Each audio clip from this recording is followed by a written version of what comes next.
Assalamualaikum warahmatullahi wabarakatuh. Saya Taibur Rahman.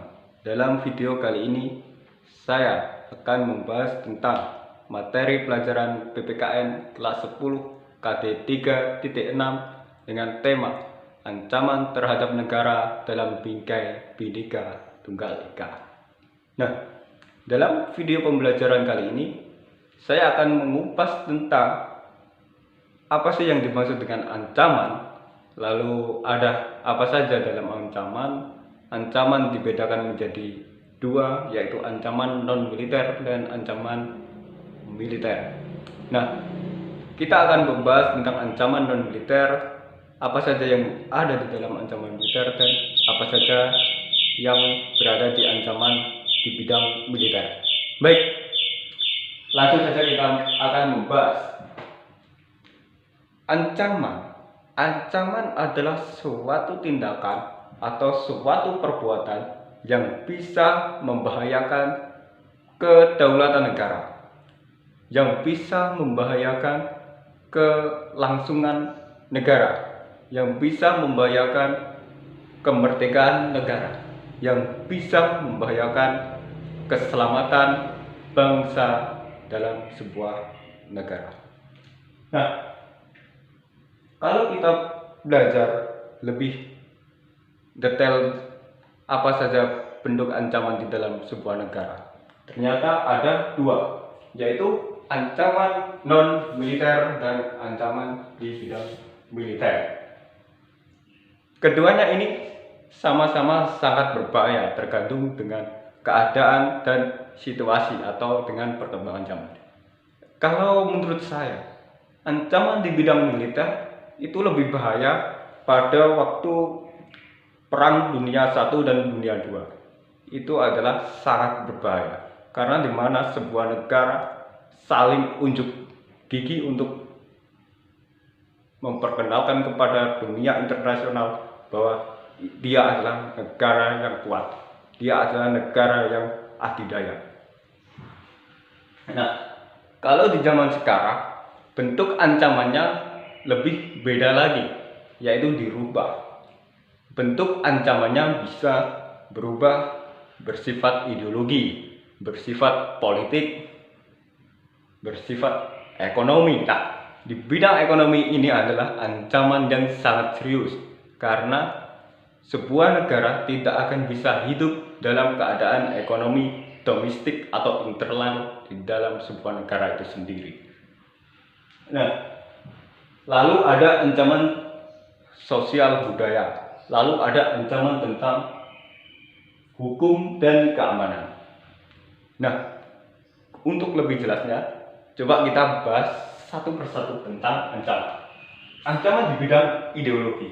Kita tahu bersama bahwa ideologi negara kita, negara tercinta, negara Republik Indonesia ini adalah berideologi tentang ideologi demokrasi Pancasila, dan itu adalah sebuah ideologi terbaik untuk bangsa ini dan tidak akan bisa atau tidak akan dirubah karena ideologi Pancasila ini adalah ideologi kesepakatan sebuah bangsa, ideologi yang pas untuk negara kita. Nah, secara tegas Indonesia menolak ideologi komunisme dan Zionisme. Nah, karena apa? Karena ideologi komunisme telah melakukan pengkhianatan terhadap NKRI pada tepatnya di tahun 1965. Kalau kita baca sejarah, komunisme telah melakukan pengkhianatan yang sangat parah untuk bangsa kita. Maka dari itu, melalui TAP MPR bahwa ideologi komunisme dilarang penuh di dalam sebuah negara kita. Nah, akan tetapi Indonesia bukan negara yang bersifat tertutup. Indonesia adalah sebuah negara yang bersifat terbuka, atau welcome. Nah, dari sini ada beberapa ideologi yang bisa masuk di dalam Indonesia, atau kita sadar tidak sadar ternyata kita sudah kemasukan ideologi-ideologi yang bersifat negatif. Apa saja ideologi itu? Adalah ideologi, contohnya ideologi kapitalisme, lalu ideologi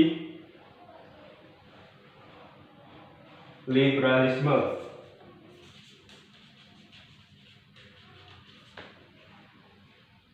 Kapitalisme dan liberalisme tidak sepenuhnya buruk, akan tetapi perannya di dalam negara kita yang diambil oleh generasi bangsa itu kebanyakan dalam hal negatif. Dalam liberalisme, misalkan bangsa kita yang rakyatnya masih kaula muda, yang ingin menginginkan kebebasan yang sebebas-bebasnya, sehingga dia terblinger dalam ideologi liberalisme. Contohnya untuk berpakaian yang sangat terbuka sehingga hampir terlanjang. Itu adalah keburukan dari ideologi liberalisme. Lalu contohnya ada pertemanan secara bebas sehingga mengarah kepada seks bebas. Seks bebas sudah dianggap biasa dan populer di kalangan remaja pada zaman sekarang. Itu adalah kerasukan dari ideologi liberalisme, dan ini kalau dibiarkan akan menjadi sebuah bentuk ancaman ideologi. Lama-kelamaan ideologi Pancasila yang setiap silanya adalah sakti-sakti sehingga dirubah menjadi ideologi yang dari barat yang sifatnya buruk untuk bangsa kita. Nah, lalu kita coba kupas kejelekan dari kapitalisme, ideologi kapitalisme. Kapitalisme hampir di seluruh dunia internasional dia menguasai dari sektor ekonomi. Apa saja keburukan kapitalisme adalah dia lebih mementingkan pemilik modal daripada pekerja atau buruh. Nah, dalam sistemnya dia menerapkan buruh dipaksa bekerja secara maksimal, akan tetapi dibayar atau digaji secara seminimal mungkin. Itu adalah keburukan dari ideologi kapitalisme. Nah, kita sudah bahas beberapa ideologi. Tentu ideologi kita adalah ideologi yang baik untuk bangsa kita. Ideologi kita adalah ideologi demokrasi Pancasila, di mana setiap hak dan kebebasan dijamin di dalam ideologi kita. Lalu kita akan membahas tentang ancaman non-militer di bidang politik. Kita sudah jangan menganggap politik itu sepenuhnya buruk. Tanpa politik, negara kita tidak akan bisa maju atau berkembang pesat. Nah, jadi politik itu bisa sebaik mungkin dan bisa seburuk mungkin, tergantung siapa pelakunya yang akan menggunakan politiknya atau strateginya. Lalu kalau kita kaitkan politik dalam ancaman terhadap negara, politik ini bisa bersifat dua, yaitu politik di dalam negeri dan politik yang berada di luar negeri.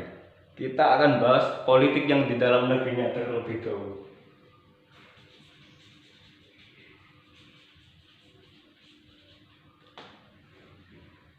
Nah, politik di dalam negeri kebanyakan yang dilakukan adalah dari pihak oposisi, di mana oposisi dengan petahana, oposisi dengan pemerintah, kebanyakan dia kontra dalam hal bisa dikatakan dalam segala hal. Nah, misalkan oposisi ini menggunakan massa untuk melakukan penekanan terhadap pemerintah. Seperti contohnya adalah demo. Demo yang tidak ada ujung habisnya. Ini juga akan sangat berbahaya dalam kelangsungan sebuah negara. Karena tuan dari negara adalah rakyat. Kalau rakyat itu muncul ke permukaan dan menyuarakan aspirasinya, akan tetapi tidak diperhatikan oleh pihak pemerintah, maka ini juga sangat berbahaya untuk kelangsungan negara. Bisa saja negara itu akan runtuh atau berubah dari sistem pemerintahannya, atau berubah ideologinya, atau apa yang akan disepakati oleh rakyatnya itu. Lalu yang kedua adalah penggerakan massa. Penggerakan massa ini tidak jauh beda dengan demo. Penggerakan massa ini juga sangat berbahaya untuk kelangsungan sebuah negara.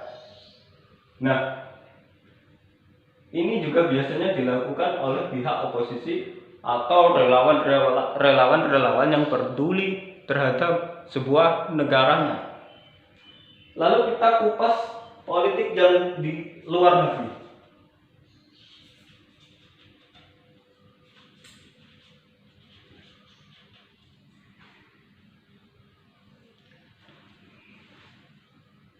Politik yang dilakukan di luar negeri adalah negara kita akan berhadapan dengan negara internasional. Nah, kebanyakan negara internasional dalam mengembangkan sayapnya di dunia internasional, dia akan melakukan kebijakan yang bersifat internasional. Bisa saja dia akan menekan dan mengintimidasi negara kita dalam bidang politik.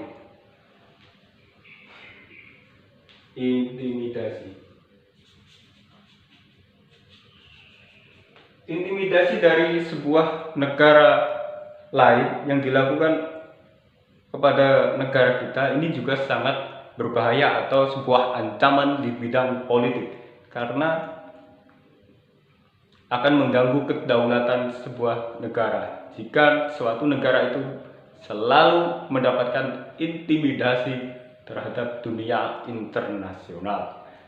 Lalu ada juga ancaman politik di bidang separatisme.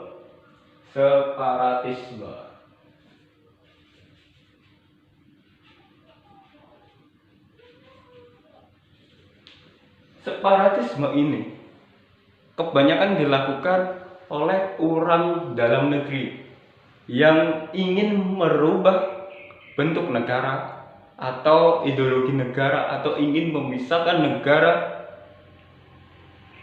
yang ingin memisahkan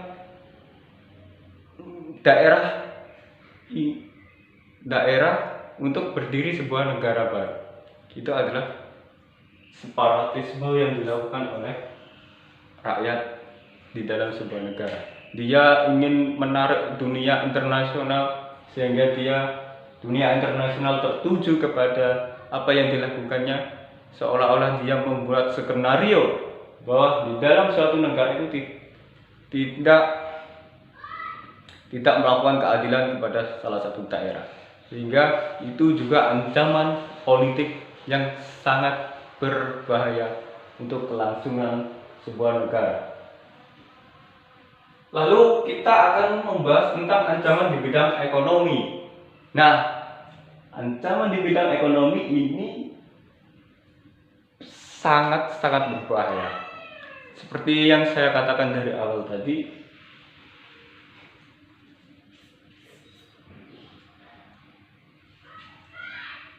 di mana Soekarno pernah mengatakan bahwa di ideologinya Trisakti Bung Karno, yaitu berdikari di bidang ekonomi, berdiri sendiri dalam sebuah ekonomi. Nah, untuk pada tahun ini, tahun-tahun seperti ini, rasanya tidak mungkin jika suatu negara mengandalkan ekonomi domestik tanpa harus melakukan kerjasama dengan ekonomi dunia internasional. Itu sangat-sangat tidak mungkin bagi sebuah negara seperti Indonesia ini yang negaranya sifatnya terbuka. Nah, ekonomi ini tidak akan pernah luput dengan yang namanya globalisasi, karena sebuah globalisasi bisa mempengaruhi dunia internasional, contohnya di bidang ekonomi. Kalau kita lihat keadaan sekarang, di mana globalisasi tidak peduli tentang ideologi, batas negara, dan keadaan pasar suatu negara. Nah, di globalisasi itu menawarkan kemudahan, yaitu dengan pasar internasional, di mana sebuah negara-negara di dalam dunia ikut andil dalam sebuah pasar internasional.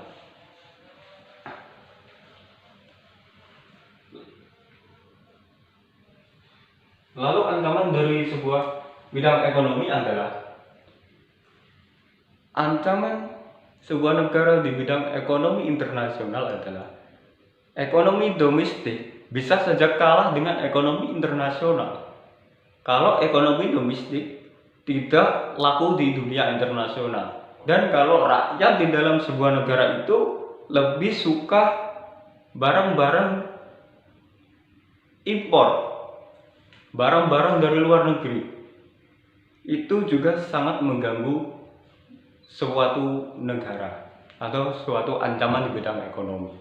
Nah, kalau hal baiknya, jika ekonomi domestik ini terkenal di mata pancanegara, maka di situ akan negara meraup keuntungan yang sangat besar, karena negara akan bisa saja menguasai pasar internasional dengan ekonomi domestik yang terkenal di dunia internasional.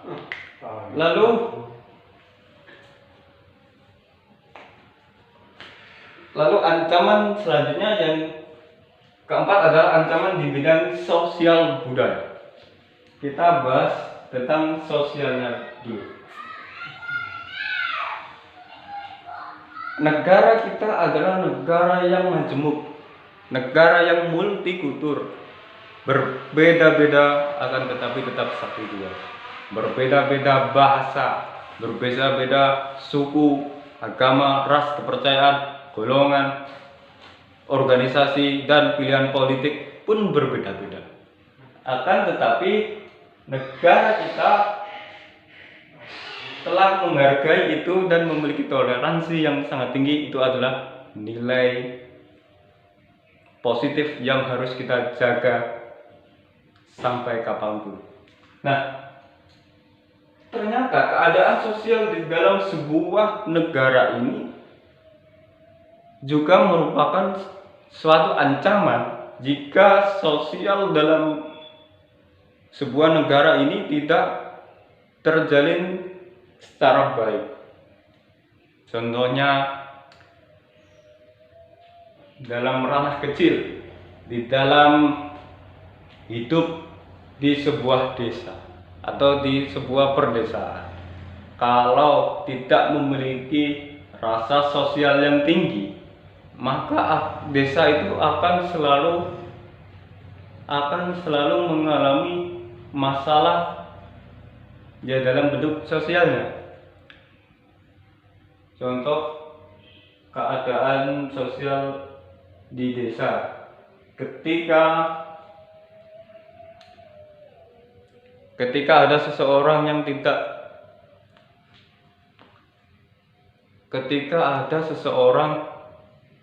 yang membutuhkan, yang membutuhkan tetangganya untuk meminta bantuan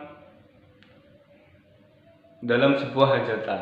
Akan tetapi tetangganya yang diminta tidak mau dimintai tolong. Ini akan juga sebuah masalah tentunya di dalam desa. Dan kalau ini dalam ranah yang lebih besar lagi, ke kota, ke provinsi, atau ke nasional, kalau keadaan sosial masyarakat dalam sebuah negara ini tidak baik, tentu akan menjadi sebuah ancaman bagi suatu negara, dan itu akan sangat berbahaya.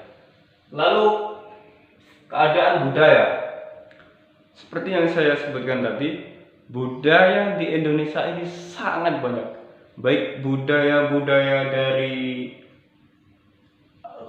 budaya-budaya yang ada di Indonesia Timur, Tengah, dan Barat, itu semuanya berbeda-beda.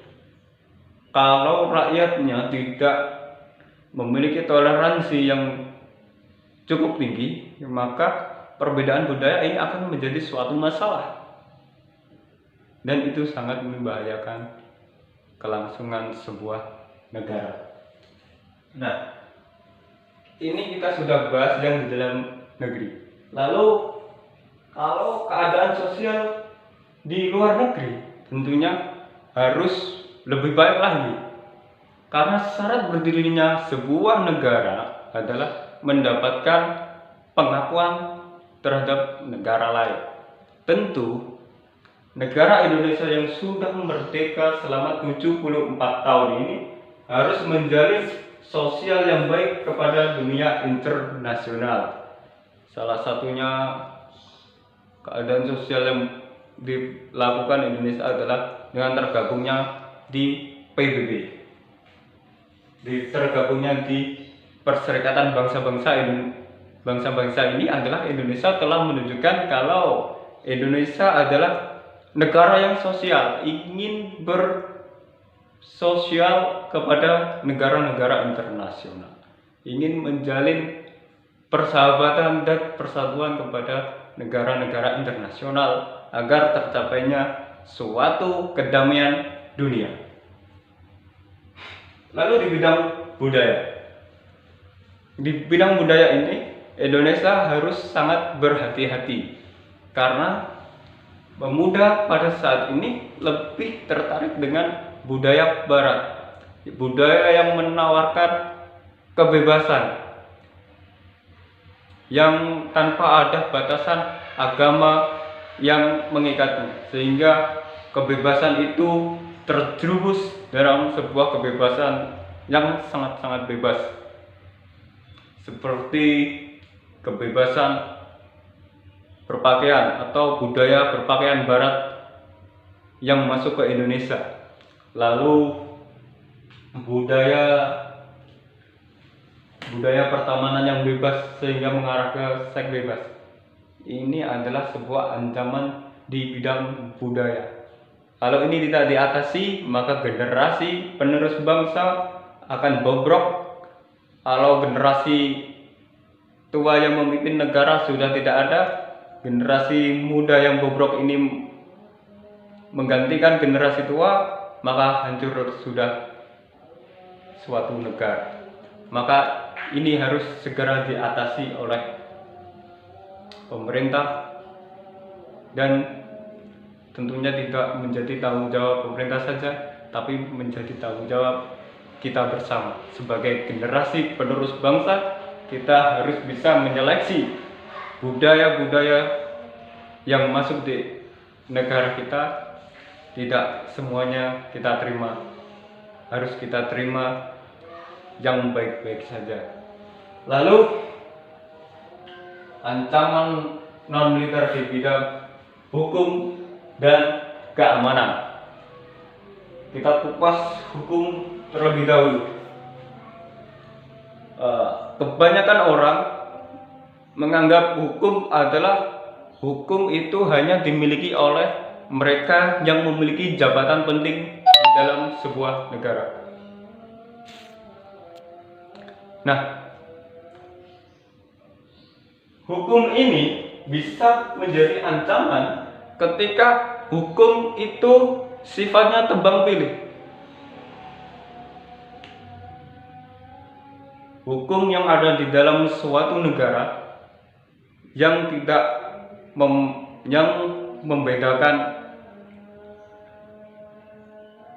membedakan siapa pelakunya, atau hukum yang bersifatnya tebang pilih, ini akan menjadi ancaman yang sangat berbahaya. Ini biasanya dilakukan oleh yang memiliki jabatan, tentunya kepemerintahan, dewan, dan lembaga peradilan. Maka dari itu, di dalam suatu negara, hukum harus ditegakkan, keadilan harus ditegakkan, kalau tidak ingin negara itu terkikis dari dalam negeri. Lalu keadaan keamanan. Negara harus bisa menjamin keamanan bangsanya, harus bisa menjamin keamanan rakyatnya dengan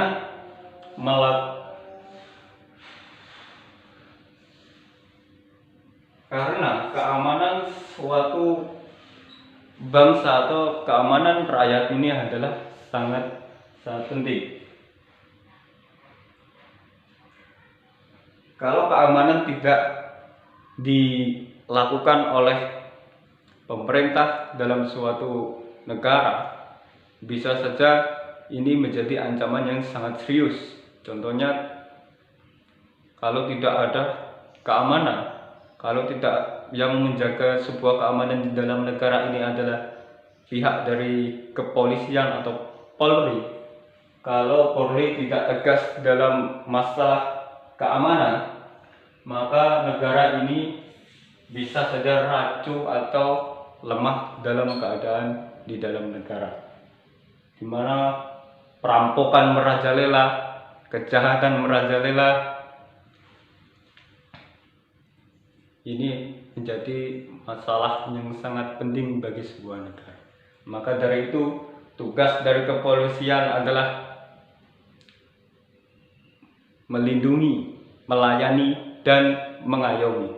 Ini adalah peranan dari kepolisian Indonesia. Lalu yang selanjutnya adalah ancaman di bidang militer. Ancaman di bidang militer bisa saja kapan-kapan itu terjadi. Maka dari itu, ancaman di bidang militer ini tidak bisa dianggap enteng, meskipun negara dunia internasional ini sudah berdamai. Sejak terakhir Perang Dunia II hingga sampai sekarang, Indonesia tidak pernah terlibat perang oleh negara manapun. Mungkin hanya terjadi ketegangan biasa kepada negara-negara seperti China, Australia, dan lain sebagainya. Akan tetapi, jika Indonesia menganggap remeh ancaman di bidang militer ini, sangat-sangat berbahaya. Maka dari itu, pemerintah Indonesia melalui Tentara Nasional Indonesia sebisa mungkin menguatkan militer negara dengan cara menambah alutsista negara.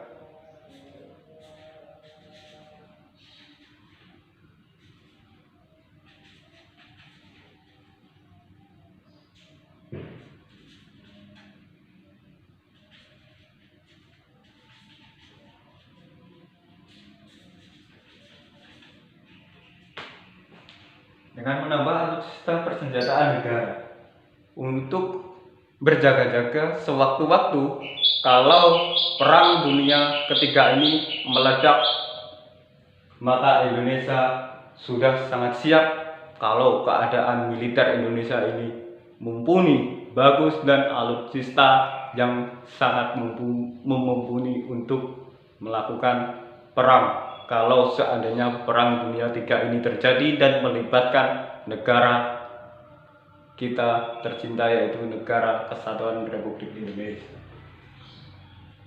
Lalu ancaman militer selanjutnya adalah teroris atau ISIS.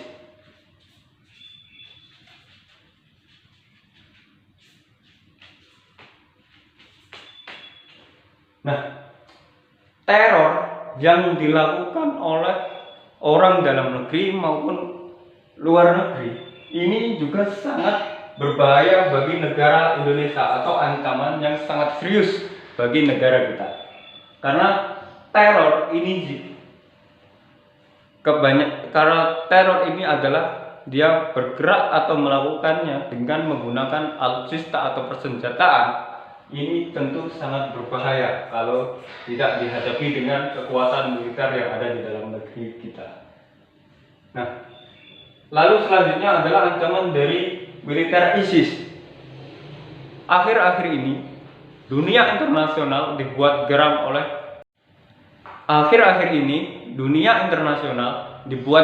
oleh organisasi ISIS. Maka dari itu, Indonesia yang berideologi Pancasila tentu sewaktu-waktu akan mendapatkan ancaman dari organisasi ISIS ini. Karena organisasi ISIS ini adalah organisasi yang ingin menerapkan ideologi khilafah, kafah secara Islam, sehingga tidak menutup kemungkinan Indonesia akan diserang oleh ideologi ISIS atau dengan teror ISIS yang menggunakan senjata. Teror ISIS ini itu adalah bentuk ancaman terhadap negara dalam bingkai Bhinneka Tunggal Ika. Saya ulangi lagi, ancaman adalah suatu tindakan atau perbuatan yang membahayakan suatu negara, baik membahayakan di bidang kedaulatan, keamanan, dan keselamatan bangsa. Maka ancaman-ancaman seperti itu harus ditindak secara tegas oleh bangsa Indonesia. Lalu ancaman itu kalau kita pelajari tadi adalah sangat berbeda-beda. Ancaman non-militer dan ancaman militer. Keduanya ini adalah ancaman yang tidak boleh dianggap sepele oleh bangsa kita. Kita dalam menghadapi ancaman harus tahu bentuk ancamannya itu seperti apa. Kalau sebuah ideologi, maka cara memeranginya adalah dengan menggunakan ideologi. Kalau ancamannya bersifat politik, maka cara menanganinya harus juga bersifat politik. Lalu kalau ancamannya bersifat ekonomi, negara harus bisa melakukan tindakan yang bersifat ekonomi atau membuat ekonomi lebih stabil.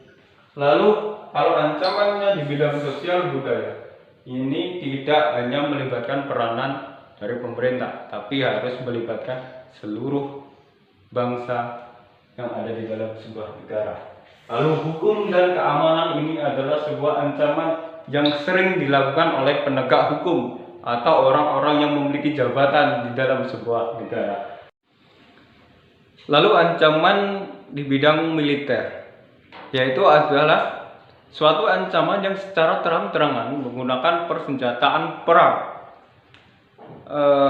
Maka dari itu negara kita harus selalu siap dan selalu waspada kalau sewaktu-waktu Perang Dunia III ini meledak, karena tidak menutup kemungkinan suatu ketegangan antara negara blok barat dan blok timur yang semakin tahun semakin memanas, maka pasti kapanpun itu akan meledak perang dunia ketiga. Maka Indonesia harus selalu siap dalam hal alutsista. Dalam segi ancaman ini, sebuah negara jangan terlalu